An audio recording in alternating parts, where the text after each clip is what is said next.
Well, there's no doubt that we've gone through some heartbreak as Milwaukee Brewers fans. We all have. Nothing compares to what we saw on Thursday night at AmFam Field. Season comes to an end. Locked On Brewers is next.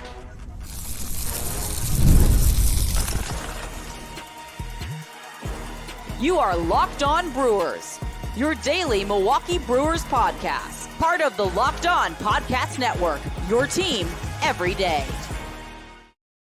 You know, there's one thing to lose a game, a lopsided game. If they lost that game 7-1 and all that, we'd be disappointed and all that.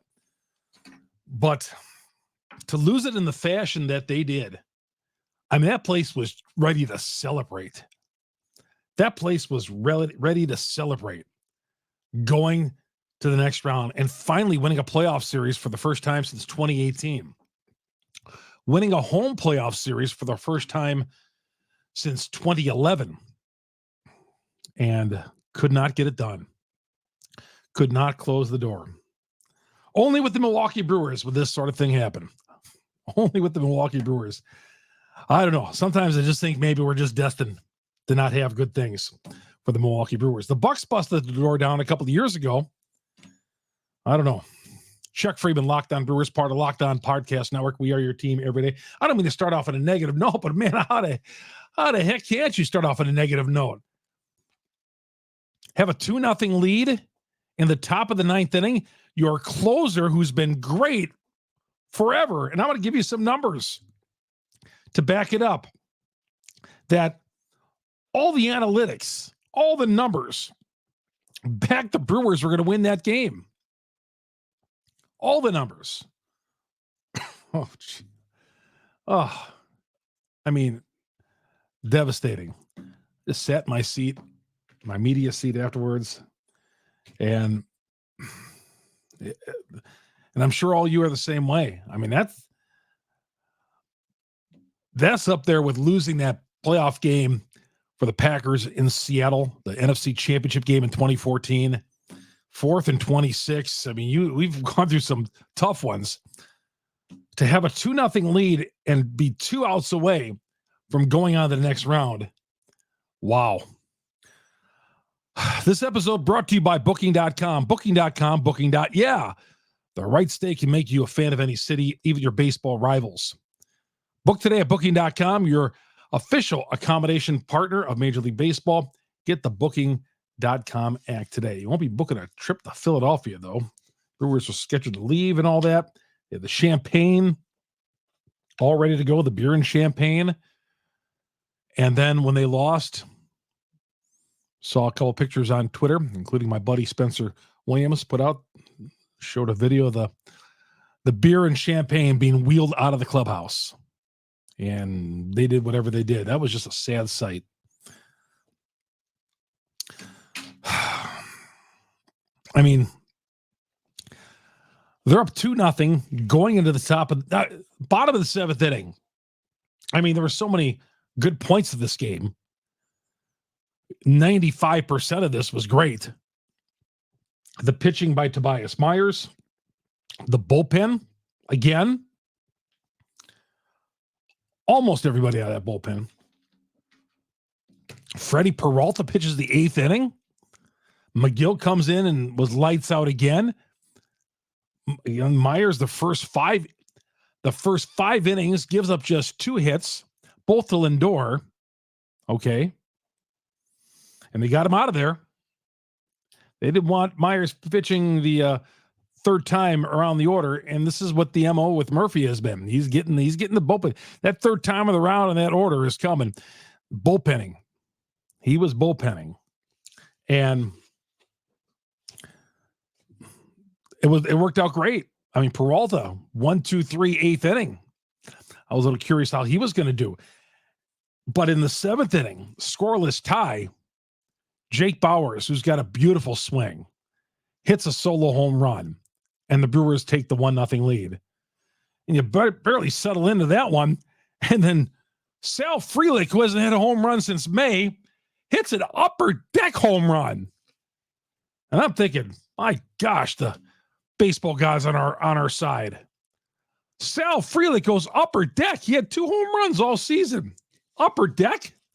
I mean, it wasn't one that just climbed over the fence into that party section over there. I mean, he reared back and launched that. Back-to-back home runs. Bauer's the pinch hit home run. And life is good. Top of the ninth, as I said, Peralta takes care of that. We get to the top of the ninth inning. Devin Williams coming on.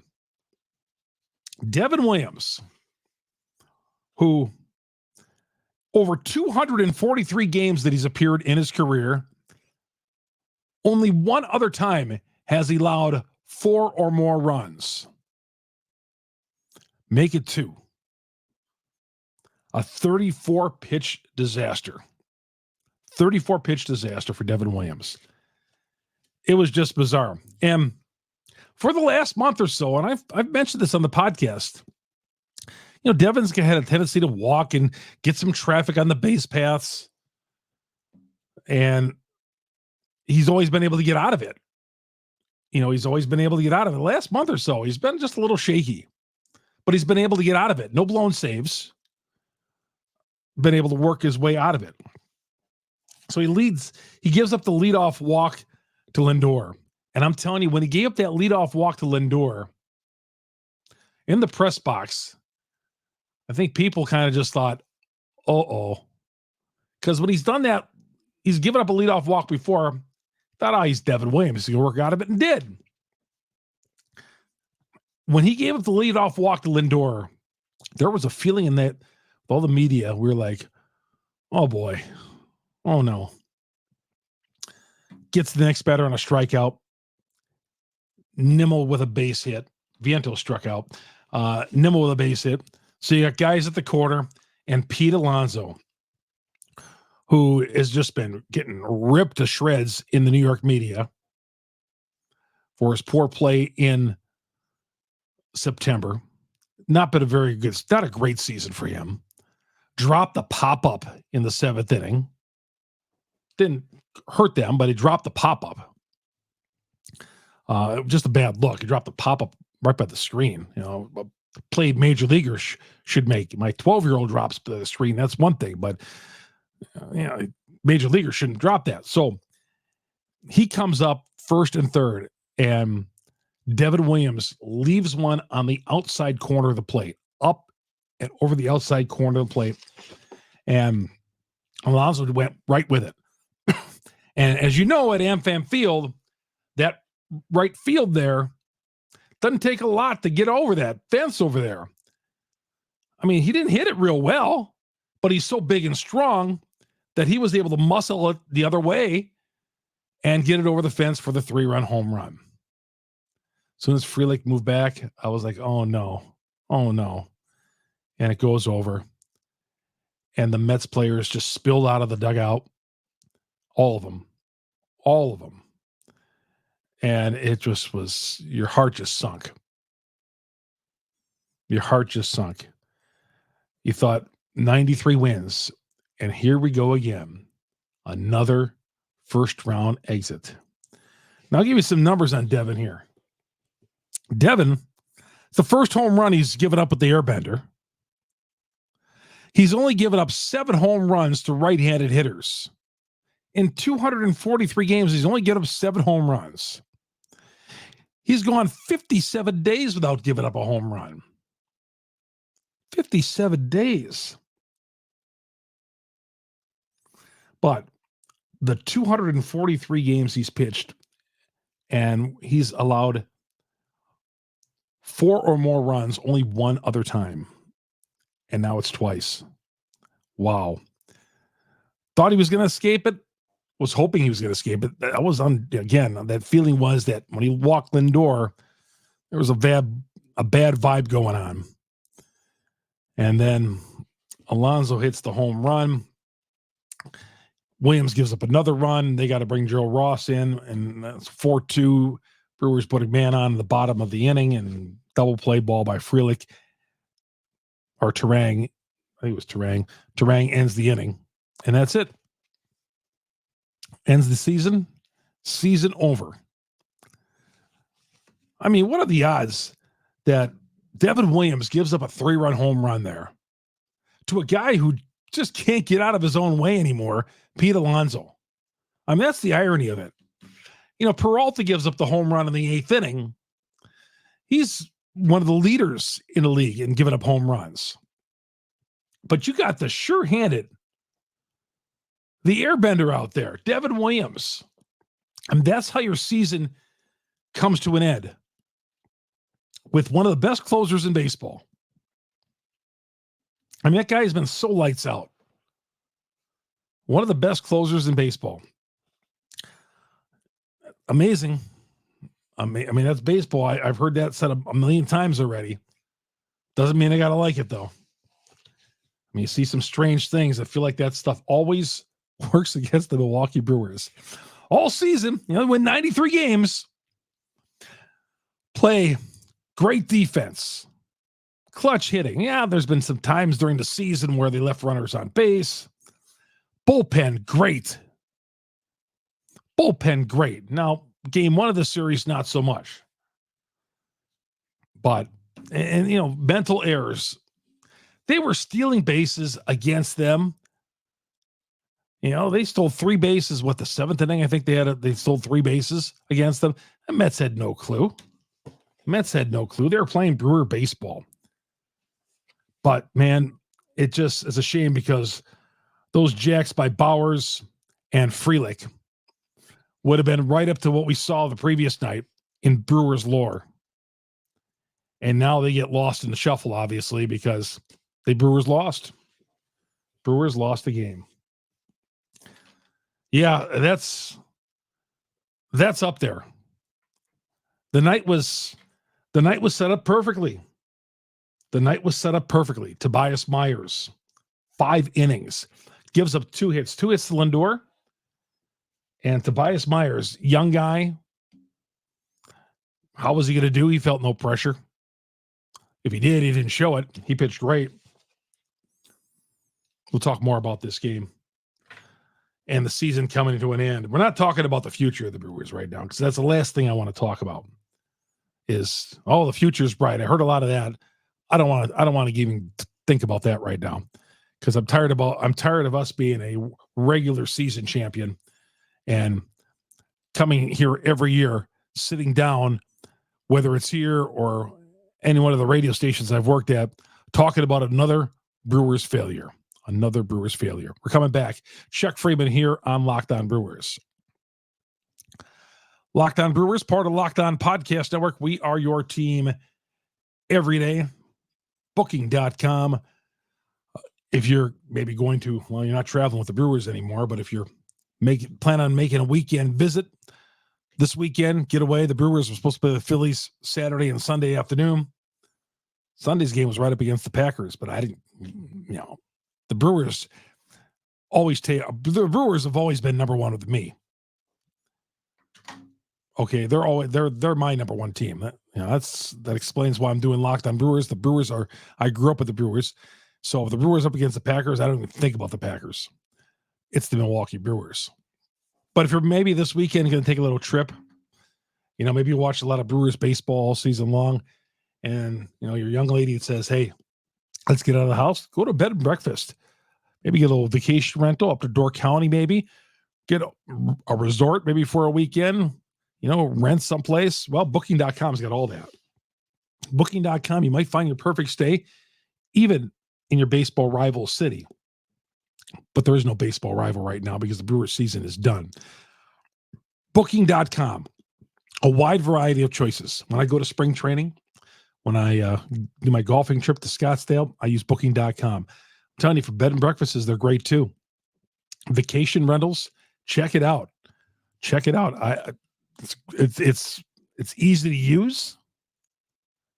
Booking.com delivers exactly the right stay for you. Stay right, make the right stay, and any place you want to go. Let's say you want to go to St. Louis, you can be a fan of any U.S. city, even in your baseball rivals. Booking.com, booking.yeah. Chuck Freeman here on Locked On Brewers, part of Locked On Podcast Network. We're still going to be here, obviously, through the offseason. I don't want to talk about the offseason right now, but we're still going to be here. It's not like this is our last podcast. We're going to continue churning out podcasts and talk Brewers baseball. getting this ready for next year. But we don't want to talk about next year right now. I mean, I don't want to talk about, well, the future looks bright. They got all these guys coming back. They got this guy, this guy, this guy. No, they won 93 games this year. Some people said it to me on Twitter, and you're right. You know, Chuck, you played that disrespect card again this year. The team wasn't getting any respect. The Brewers were not getting any respect. I don't back down about my ESPN thing because the Brewers still, they're making it to the postseason. There's a lot of teams in that Sunday Night Baseball where they're not making the postseason, and they're on a heck of a lot more than the Brewers. But the Brewers, they didn't have to take a backseat to the New York Mets, but the Mets won. Scoreboard is the final result there. You got to look at the scoreboard. Yeah, I think we can say all day the Brewers have a better team than the Mets, and I think that's the case. But the Mets own scoreboard. The Mets own scoreboard. So all year long, I said, well, you know, I'm tired of the disrespect of the Brewers. The Brewers had a great year. They had a great regular season. Okay. Having not lost more than 3 in a row. Okay. They should have been in the World Series conversation. They should have been in the conversation for winning. And of course, there's some other teams, the Astros and the Orioles, you know, the Braves. Although the Braves had, by their standards, maybe a little disappointing season. But the Brewers, I felt all along, are good enough that when I looked at these other teams, oh, what happened if they're going to go to Philly this weekend and get crushed? A guy told me that today. He said, oh, I just worry if they win today and they're going to go to Philadelphia. No. The Brewers were capable of busting out or going to the World Series. I really believe that. Just so happens they had a bad series, except for a couple of innings. If you think about it, just for a couple of innings was bad. They didn't play great. They didn't have a great series by any means. Certain parts of this team played well. You know, bullpen stunk in game 1. Bullpen came back game 2. Neither one of the first 2 starters, Peralta or Montes, whether right or wrong, couldn't make it past the 4th inning. Montes, I should say, Myers does. And the guys that followed suit, not named Devin Williams, did their jobs. Bauer's pinch hitting for Rhys Hoskins in the 7th inning. Righty lefty, but that tells me if you're pinch hitting for Rhys Hoskins, I don't think Rhys is coming back. Rhys went 0 for 9 in the postseason. I don't think Rhys is coming back. I believe that report. Bob Nightingale said that they're possibly looking at Goldschmidt if the Cardinals aren't interested in Goldschmidt anymore. Yeah, I don't think the Brewers are not going to be picking up the option on that $18 million. But a month ago, I was thinking that, and I thought Rhys, that's disappointing. 0 for 9 in the series. I was expecting Rhys to step up. You don't pitch hit for a guy like Rhys Hoskins if you don't have any trust in him. They don't have any trust in Rhys Hoskins. And that righty lefty thing, you know, if you're a stud, you could hit righties or lefties or whatever.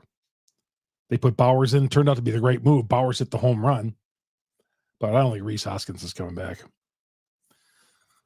Boy, Free Lake's upper deck home run. And that place exploded. It was so fun. You know, it was great.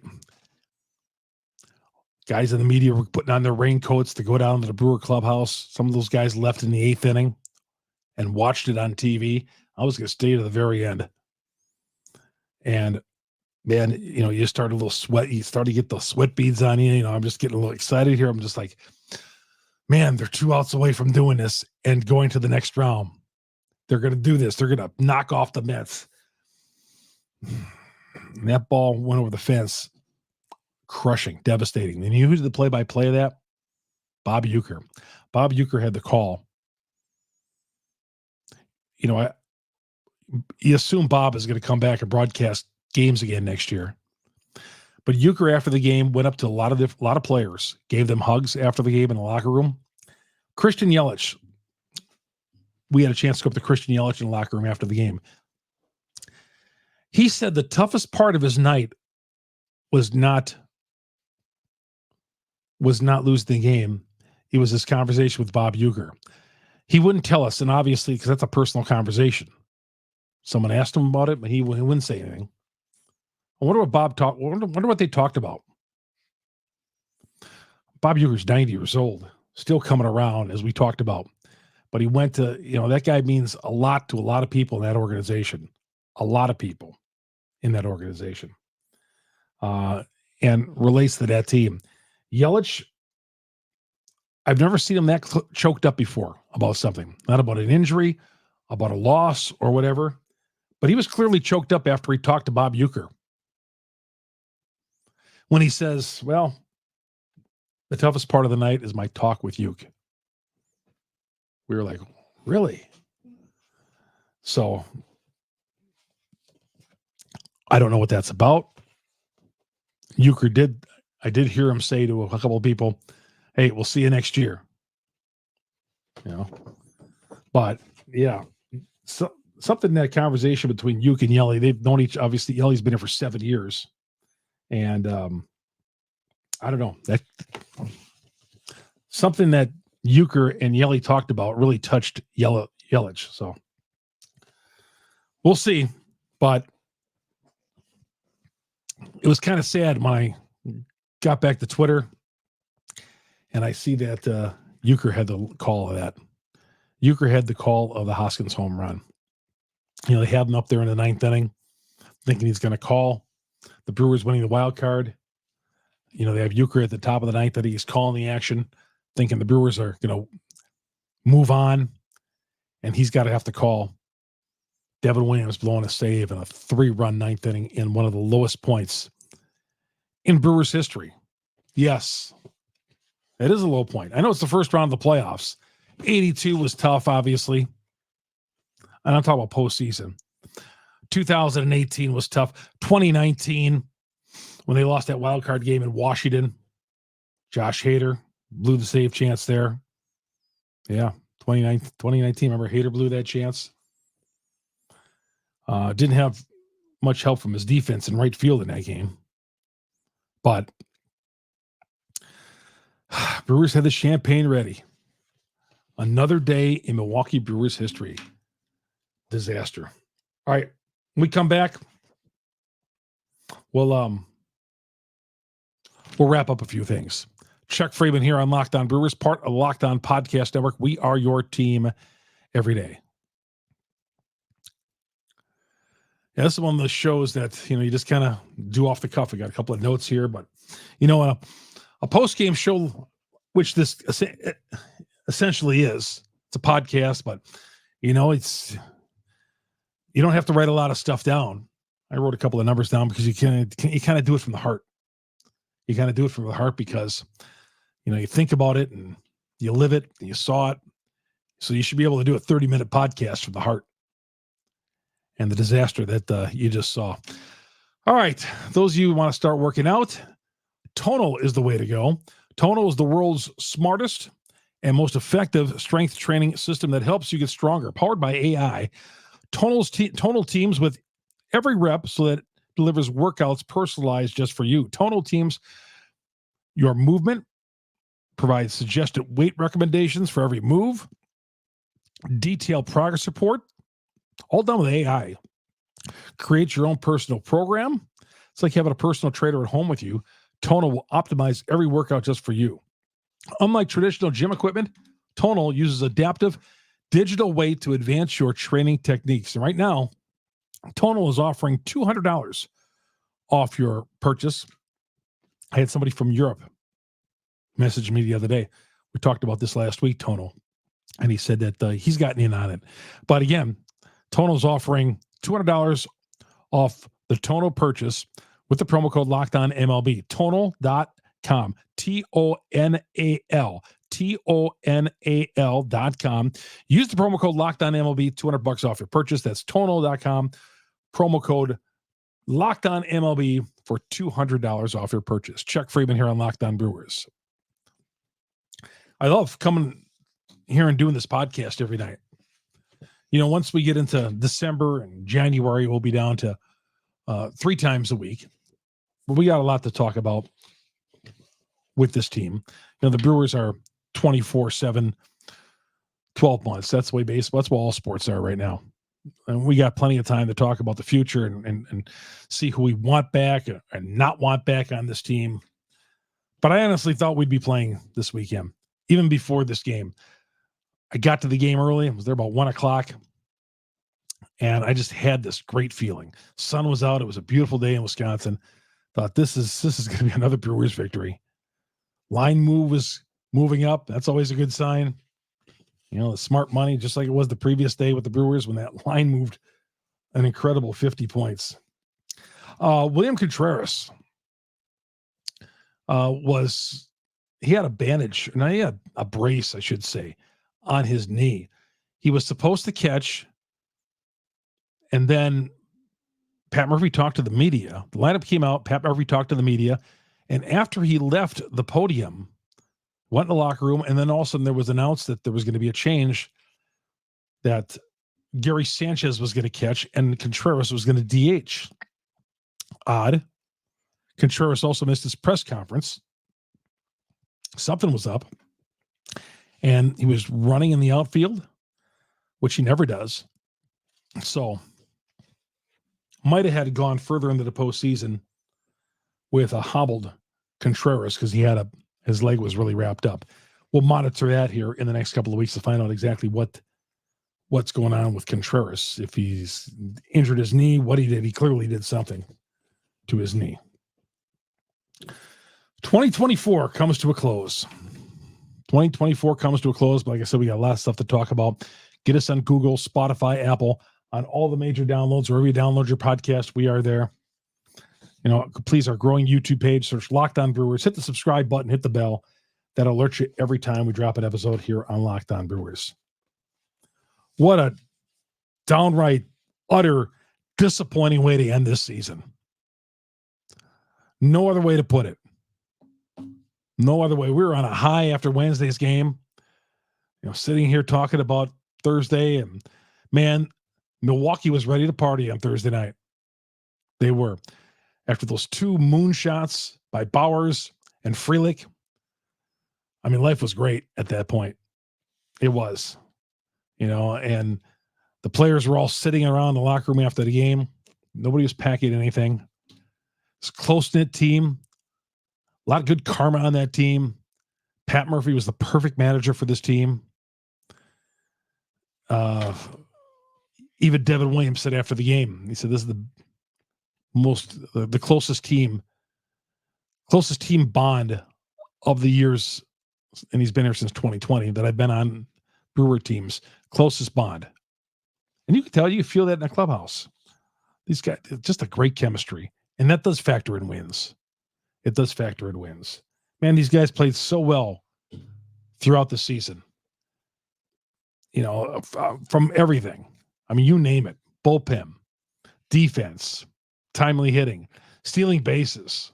They played the game the right way. And I guess that's what hurts, because this season's coming to an end. Because I feel like these guys could have done something further in the postseason. I think they could have taken Philadelphia. Now, some of you might laugh at that, but I think they could have taken the Phillies. Who knows? And then go on.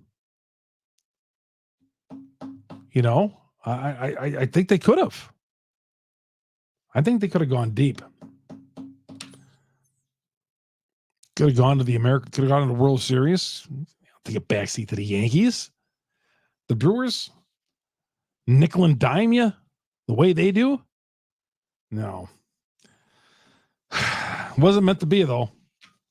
It should have been, but it didn't happen. We'll see you all on Monday. Have a good weekend, everybody. Try to. And this one's going to sting for a while. It is with me. It is. These losses are devastating for us lifelong Brewers fans. They are. It's one thing when your team wins 60 games, which I've been through in my life. But when you get a chance to take a bite of the apple and you don't get more of that apple and you fall down like the Brewers did tonight, that's hard to swallow as a fan. Like I said, we put all our time, effort into following these guys and watching these guys every day.